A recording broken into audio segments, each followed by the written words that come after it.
శివ భూమికి కాల్ చేసి అక్క బావ నన్ను కాలేజ్లో జాయిన్ చేశారు అని సంబరంగా చెప్పగానే భూమి సంతోషపడుతుంది.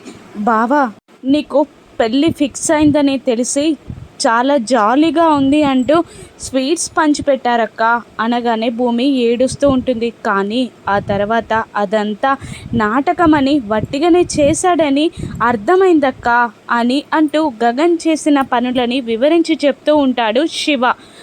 ఫస్ట్ స్వీట్స్ పంచాక ఆ తర్వాత రూమ్లో ఉన్న ఐటమ్స్ అన్నీ విసిరేస్తూ వెక్కి వెక్కి గగన్ ఏడ్చిన విషయం శివ భూమికి చెప్పేస్తాడు. గగన్ ఏడుస్తుంటే శివ కూడా ఏడుస్తాడు. ఆ తర్వాత భూమి జరిగిందంతా ఆలోచిస్తూ బాధపడుతూ ఉండగా గగన్ ఆఫీస్కి వెళ్ళే దారిలో ఉదయ్ లిఫ్ట్ అంటూ గగన్ కారుని ఆపేస్తాడు. లిఫ్ట్ కావాలి అని ఉదయ్ అడగగానే కమాన్ గెట్ ఇన్ అంటాడు గగన్. ఇక ఉదయ్ కూర్చున్నాక ఎక్కడికి వెళ్ళాలి అని గగన్ అడిగితే శరత్ చంద్ర గారి ఇంటికి అంటాడు ఉదయ్.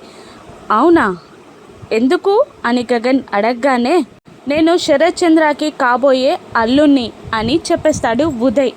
దాంతో గగన్ కాస్త తడబడతాడు. ఆ తర్వాత మళ్ళీ ఆలోచించి ఏంటి పెళ్లి కూతురు లేకుండానే పెళ్ళి ఫిక్స్ చేశారా, తాంబూలాలు కూడా మార్చుకున్నారా, అసలు పెళ్లి కూతురికి ఈ పెళ్ళి ఇష్టమా లేదా అని తెలుసుకున్నారా అని ఉదయ్ మనసులో అనుమానపు విత్తనాన్ని నాటుతాడు గగన్.